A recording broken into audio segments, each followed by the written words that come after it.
وبركاته. إن الحمد لله نحمده ونستعينه ونستغفره ونعوذ بالله من شرور أنفسنا ومن سيئات أعمالنا من يهده الله فلا مضل له ومن يضلله فلا هادي له وأشهد أن لا إله إلا الله وحده لا شريك له وأشهد أن محمدا عبده ورسوله. أما بعد فإن خير الحديث كتاب الله وخير الهدي هدي محمد صلى الله عليه وسلم وشر الأمور محدثاتها وكل محدثة بدعة وكل بدعة ضلالة وكل ضلالة في النار.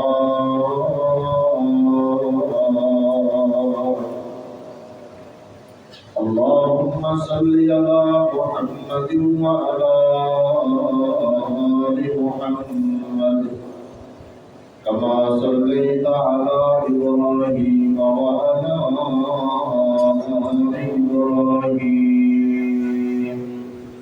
إنك حميد مجيد. اللهم بارك على محمد وعلى آل محمد كما باركت على إبراهيم وعلى آل إبراهيم إنك حميد مجيد.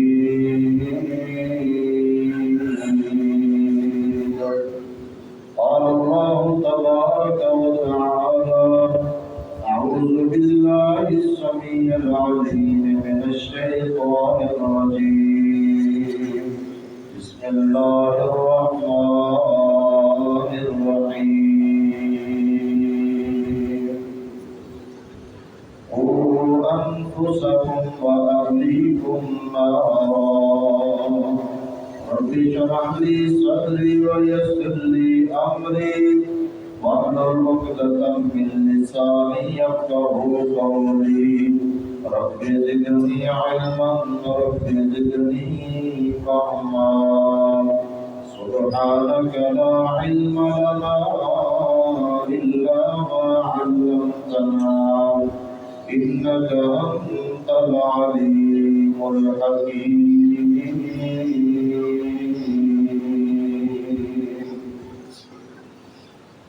اللہ کی سب کی حمد و ثنا اللہ رب العالمین کی ذات پاک میں یہ خاص ہے جو اس کائنات کا خالق مالک داتا اور رازق ہے. جائز اور مسلوب درود و سلام امام الاولین والآخرین پوری کائنات کے سردار پیغمبر جناب محمد رسول اللہ صلی اللہ علیہ وآلہ وسلم کی ذات گرامی پر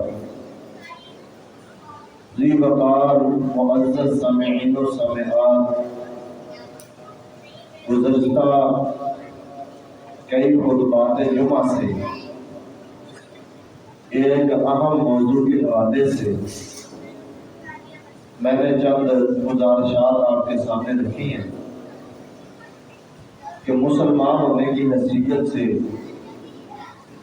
ہمارا رہن سہن، ہمارا گھر ایک اسلامی گھر ہونا چاہیے، پرامن گھر ہونا چاہیے، پرسکون گھر ہونا چاہیے، جس کے لیے کچھ چیزیں میں نے آپ کے سامنے رکھی تھی کہ گھر میں آتے جاتے وقت اللہ کا نام لیں، شیاطین گھر سے دور ہو جاتے ہیں، آپس میں ایک دوسرے کو سلام کہیں، محبت پیدا ہوتی ہے، نفرتیں ختم ہوتی ہیں، اللہ تعالیٰ کی جنت ملتی ہے۔ گھر کی صفائی ستھرائی کا خیال رکھیں گے، گھر کے اندر ایک روحانیت محسوس کریں گے، گندگی ختم ہو جائے گی، اللہ کی رحمت کے ملائکہ کے ڈیرے لگ جائیں گے، گھروں کے اندر قرآن مجید کی تلاوت کا اہتمام کریں گے، گھر میں اللہ کی طرف سے برکتوں اور رحمتوں کے دروازے کھل جائیں گے، نفل نماز گھر میں پڑھیں گے، اللہ سے بڑے بڑے درجے حاصل کر لیں گے۔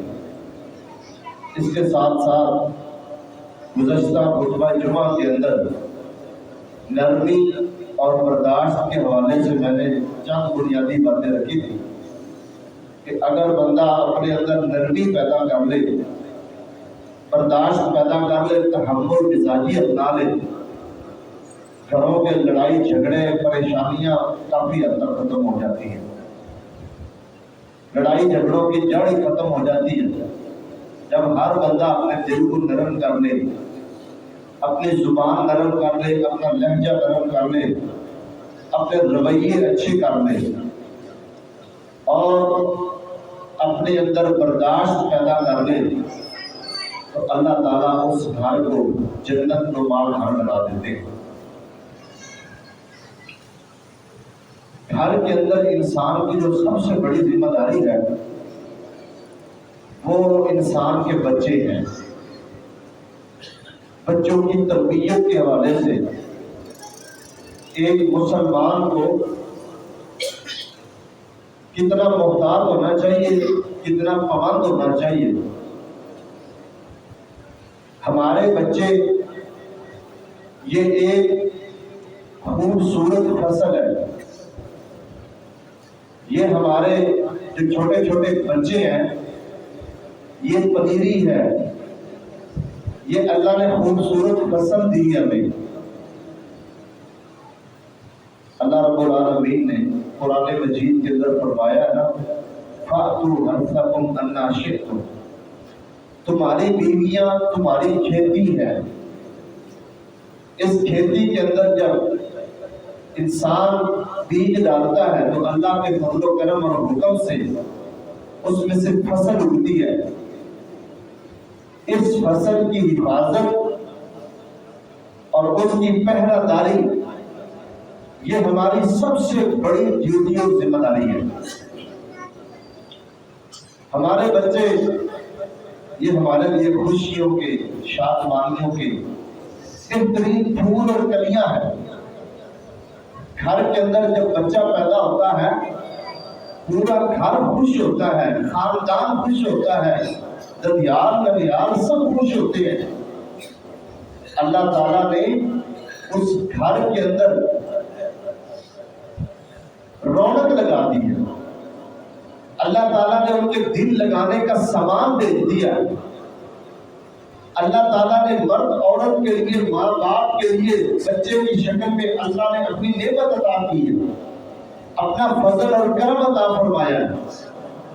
ماں باپ کا مقام مرتبہ بڑھ جاتا ہے، پہلے وہ میاں بیوی تھے، اب وہ میاں بیوی کے ساتھ ساتھ ماں اور باپ جیسے مقدس رشتے پر فائز ہو چکے ہیں۔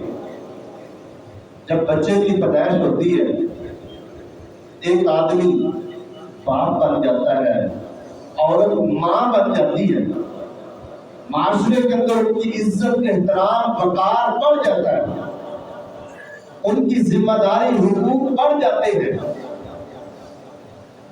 جب بندے کے ہاں اولاد ہوتی ہے نا تو پھر وہ اس کی فکر بڑھ جاتی ہے، دین اسلام اس کے اوپر بہت ساری ذمہ داریاں ڈال دیتا ہے۔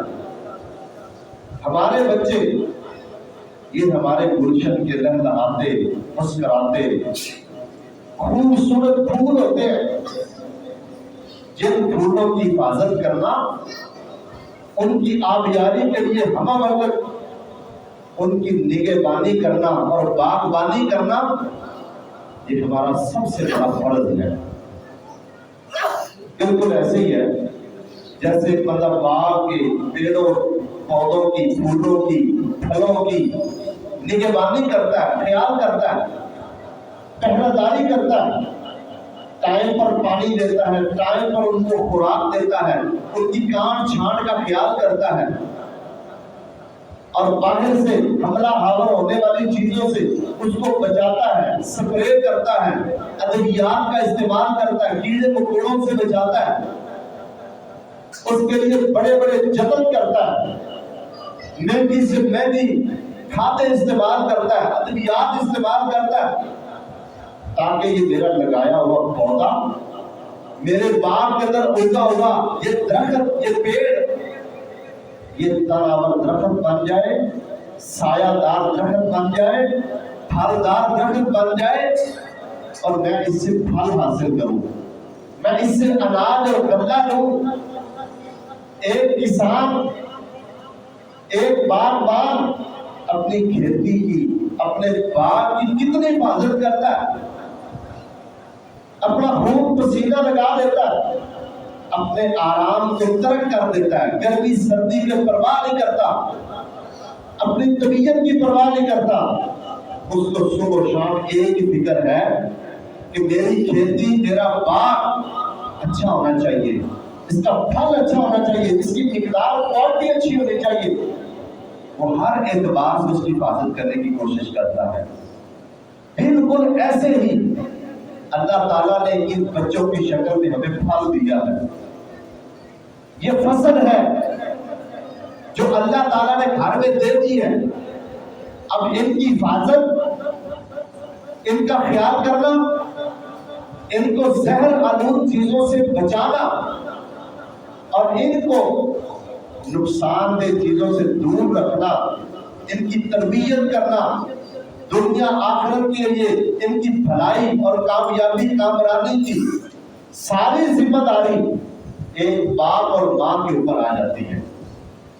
ان کا حق بنتا ہے، ان کا فرض بنتا ہے کہ وہ ان باغوں سے، ان کھیتیوں سے بڑھ کر اپنے بچوں کا خیال کرے اور اپنے بچوں کی تربیت کرے، تاکہ بڑے ہو کر یہ سایہ دار درخت بن جائے۔ جب آپ کمزوری اور بڑھاپے میں پہنچے تو یہ تمہارے اوپر سایہ کرنے والے ہوں۔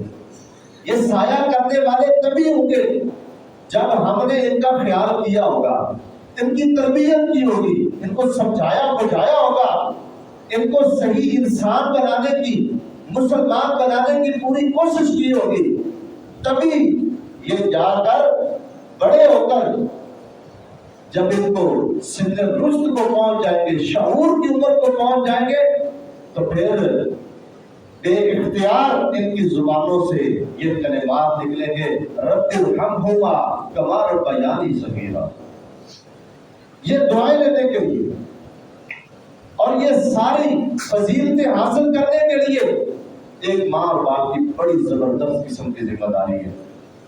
نبی مکرم جناب محمد رسول اللہ صلی اللہ علیہ وسلم نے فرمایا، کل مولود یولد علی الفطرہ، ہر بچہ فطرت پر پیدا ہوتا ہے، اور فطرت سے مراد دین اسلام کی فطرت، فطرت اللہ الذی فطر الناس علیہا، یہ اللہ کی فطرت ہے، اللہ کا دین ہے جس پر اللہ تعالیٰ نے انسان کو پیدا کیا۔ بچہ جب پیدا ہوتا ہے بالکل گناہوں سے پاک ہوتا ہے، فطرت اسلام پر ہوتا ہے، معصوم ہوتا ہے۔ فَأَبَوَاهُ يُحَوِّدَانِهِ أَوْ يُنَصِّرَانِهِ أَوْ يُمَجِّسَانِهِ، وفي روایت وَإِنْ كَانَا مُسْلِمَيْنِ فَمُسْلِمٌ۔ نبی علیہ السلام نے فرمایا کہ جب بچہ پیدا ہوتا ہے نا، اس وقت یہ فطرت اسلام پر ہوتا ہے، اس کی فطرت، اس کا دماغ اور اس کی ساری توانائیاں وہ اسلام جیسی ہوتی ہیں، وہ فطرت کے مطابق ہوتی ہیں۔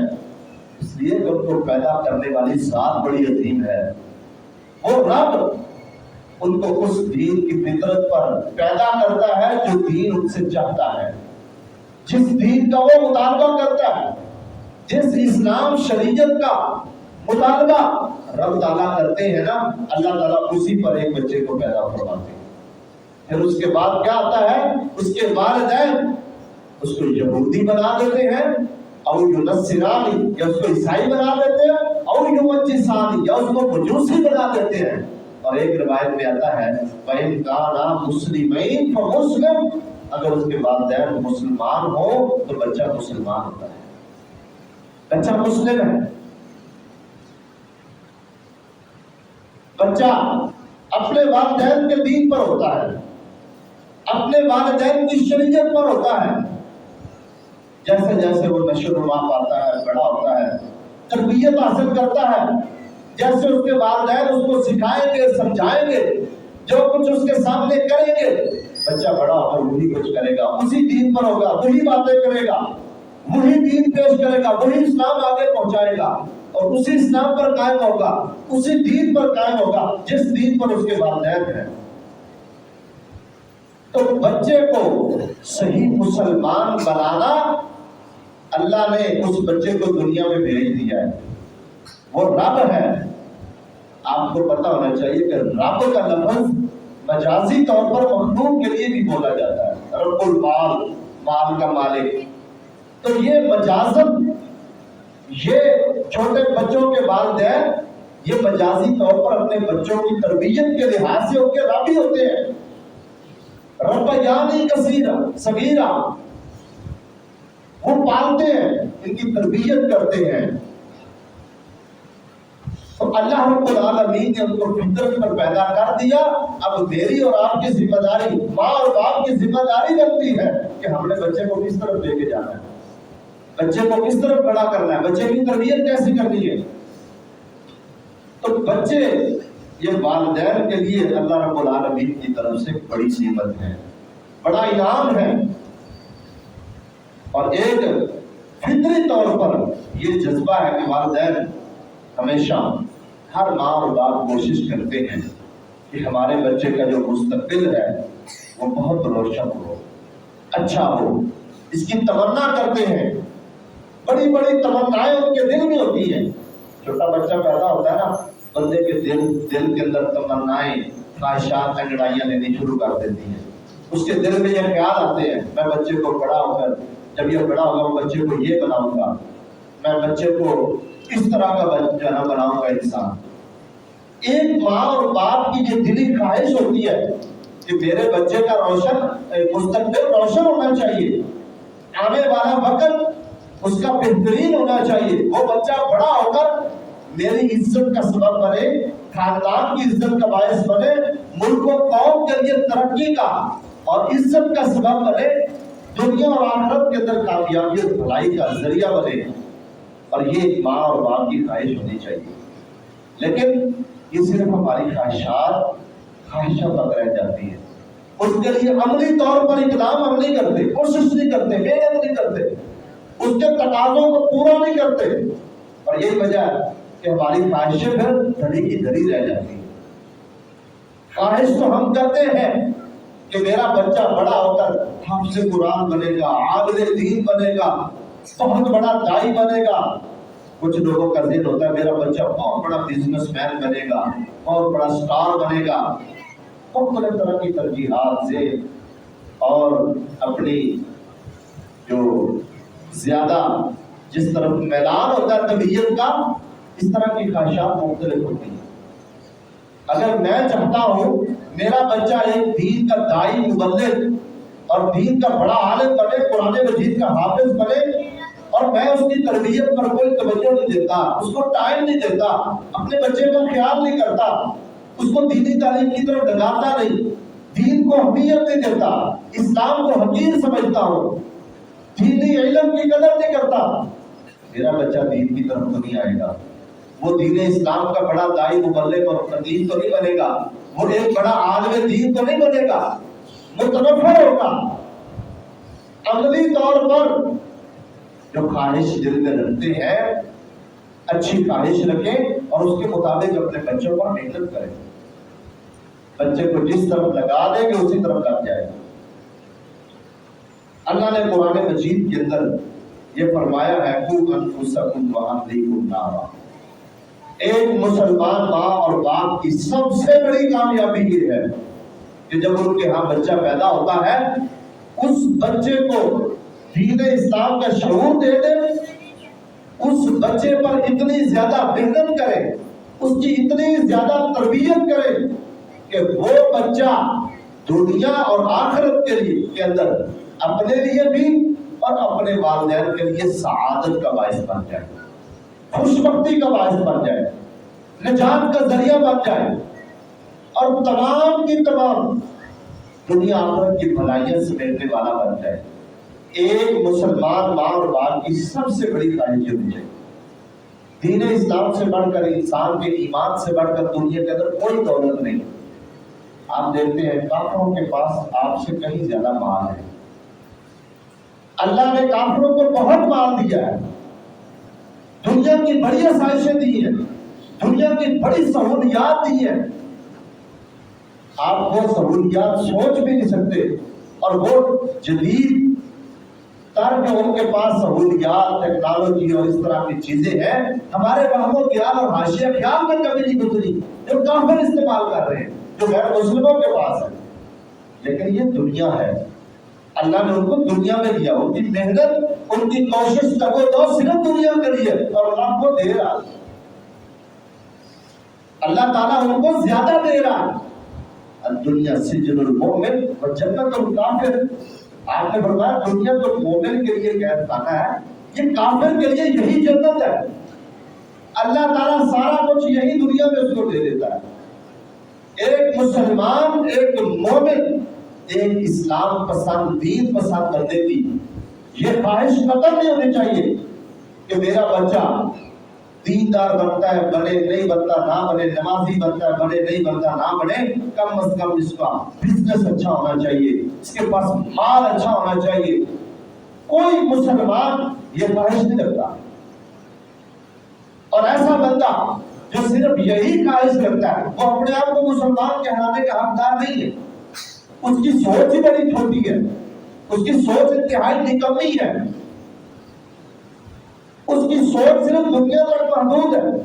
اس کو اپنے اصلی مقصد کا یہ پتا کہ میرا اصل مقصد کیا ہے، میں دنیا میں آیا کیوں، میں باپ ہوں، میں ماں ہوں، میری ذمہ داری کیا ہے، میرے حقوق کیا، میرے فرائض کیا، پتہ ہی نہیں ہے۔ اس کے لیے قربانی دینی پڑے گی، وقت دینا پڑے گا، آرام کی اور اپنے آسائش کی قربانی بھی دینی پڑے گی۔ جن کے والدین مشکلات کاٹ لیتے ہیں بچے سمجھ جاتے ہیں، اور جو بے پرواہی اختیار کرتے ہیں، جو فکر نہیں کرتے اور صرف ان کی یہی کوشش ہوتی ہے کہ بس بچہ دنیا دار بن جائے اور دنیا کا مال و متاع کمانے والا بن جائے۔ دنیا اللہ نے اتنی دے دی جتنی اللہ نے قسمت میں لکھی ہے، یہ بات پکی ہے۔ بچہ بھی ماں کے پیٹ میں 4 ماہ کا ہوتا ہے، 120 دن گزرے ہوتے ہیں حمل کو، اس بچے کے بارے میں سب کچھ لکھ دیا جاتا ہے۔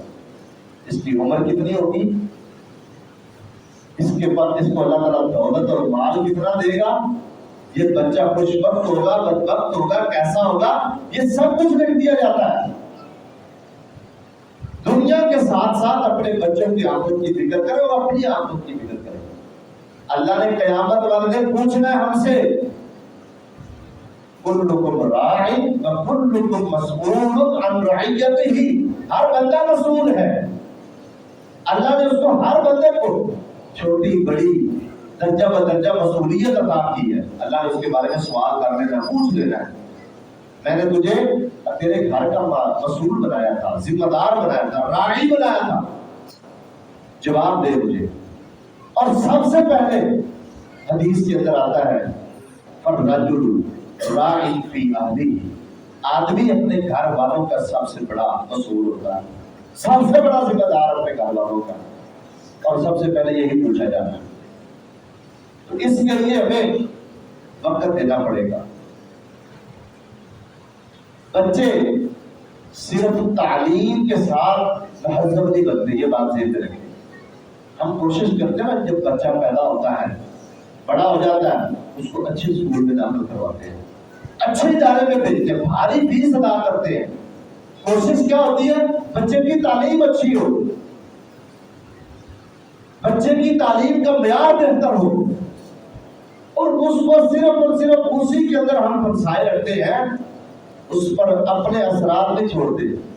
اور ظلم یہ ہے، ستم یہ ہے کہ ہمارے بچوں کی تربیت کوئی اور کرتا ہے، ہم نہیں کرتے۔ ماں اور باپ کے پاس اتنا وقت ہی نہیں بچوں کی تربیت کریں، اپنے بچوں کو ٹائم دینے کے لیے ان کے پاس وقت ہی نہیں ہے۔ یقیناً ادارے،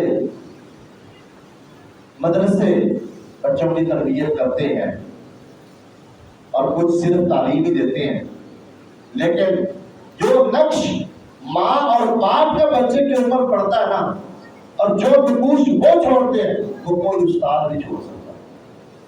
استاد جتنی مرضی تربیت کر لے بچے کی، اس کے دل میں اس بچے کے بارے میں وہ جذبات کبھی بھی نہیں آ سکتے جو ایک ماں اور باپ کے دل میں ہوتے ہیں۔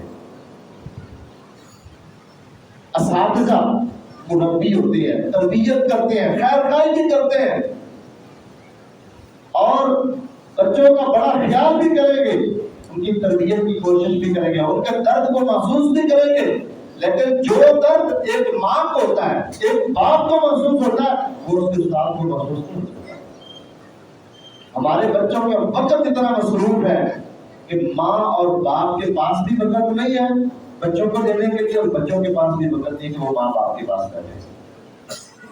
صبح صبح بچہ اسکول چلا جاتا ہے، آتا ہے ٹیوشن پہ چلا جاتا ہے، زیادہ سے زیادہ دینی ذہن ہو یا اسلامی ذہن ہو تو ہم اس کو مسجد میں بھیج دیتے ہیں، قاری صاحب کے پاس وہ پڑھتا ہے، بہت اچھی بات ہے، پڑھنا چاہیے، ضروری ہے، لیکن خود ٹائم نکالیں، اپنے بچوں کو ٹائم دیں،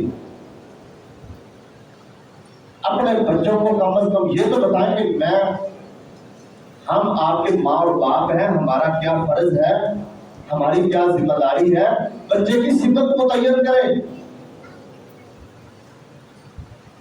ایسے بچے کبھی بھی آپ کی جو نیک خواہشات ہے اس کے برابر پورا نہیں کر سکتے جب آپ بچوں کو وقت دیتے ہیں۔ علم سیکھ جائیں گے، بڑی بڑی ڈگریاں اکٹھی کر لیں گے، بڑے بڑے اداروں میں پڑھ لیں گے، لیکن ان کے پاس وہ تربیت نہیں ہوتی، دین کا رنگ نہیں ہوتا ان کے اوپر، ان کو اپنے اسلام کا پتہ تک نہیں ہوتا۔ کتنے ایسے بڑے بڑے پڑھے لکھے ہیں جن کو قرآن پاک ہی نہیں پڑھنا آتا، جن کو ایک دعا بھی سیدھی پڑھنی نہیں آتی، وجہ انہوں نے بڑے بڑے اداروں سے تعلیم حاصل کی، بڑی بڑی یونیورسٹیوں میں پڑھا ہے۔ ہمارا بچہ دو چار فکر انگلش کے بولے نا تو ہم بڑے زیادہ وہ خوش ہوتے ہیں، شادیاں بجانے لگتے ہیں، فخر کرتے ہیں ہمارے بچہ انگلش بولتا ہے۔